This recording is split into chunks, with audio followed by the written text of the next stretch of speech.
કેમ છો? મજામાં? સુવાક્યોની દુનિયામાં, સુવિચારોની દુનિયામાં આપનું સ્વાગત છે. મારા મિત્રો, એવું કહેવાય છે કે સાતત્યપૂર્ણ કામ કરવું તે વ્યક્તિ માટે ખૂબ મહત્ત્વની બાબત હોય છે. આવી જ કોઈ વાતને સુવિચાર તરીકે મેં લખ્યું છે.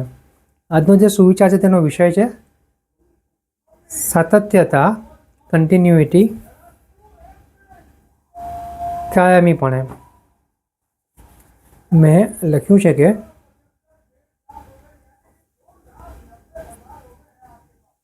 કોઈ પણ કાર્ય સાતત્યપૂર્ણ રીતે કરવામાં આવે તો તે કાર્યની સફળતાના જે ચાન્સીસ છે તે વધી જતા હોય છે. એટલે કે જે સાતત્યતા છે તે કોઈ પણ સફળતાનો મુખ્ય પ્રવેશદ્વાર છે. મારા મિત્રો, વાત ખૂબ જ સીધી છે, ખૂબ જ સરળ છે, એટલી જ મહત્ત્વની છે. અહીંયા જે વાત છે તે સાતત્યપૂર્ણ કાર્ય કરવાની છે, એટલે કન્ટિન્યુટી સાથે કામ કરવાની છે. જો આપણે અઠવાડિયાના 5 દિવસ જરાય વ્યાયામ ના કરીએ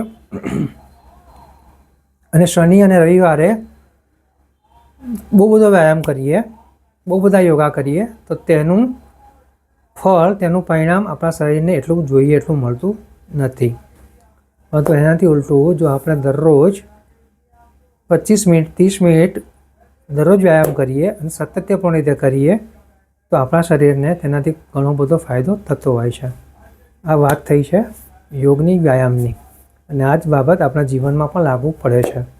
આપણે જે કંઈ કામ કરીએ છીએ, જે કંઈ કરી રહ્યા છીએ, ત્યાં સાતત્યપૂર્ણ રીતે કન્ટિન્યુટી પ્રમાણે કરતા રહીએ તો આપણા કામની સફળતાની જે માત્રા છે તે વધી શકે છે.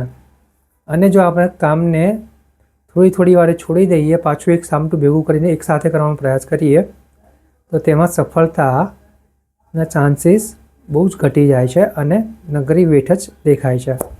તો બસ મારા મિત્રો, સાતત્યનો આ જે ગુણ છે, કન્ટિન્યુટી જે ગુણ છે, આપણા દિલમાં ઉતારીએ, આપણા મનમાં ઉતારીએ અને તેની ઉપર કામ કરીને આપણા જીવનને ઓર વધારે સારું, બહેતર બનાવીએ.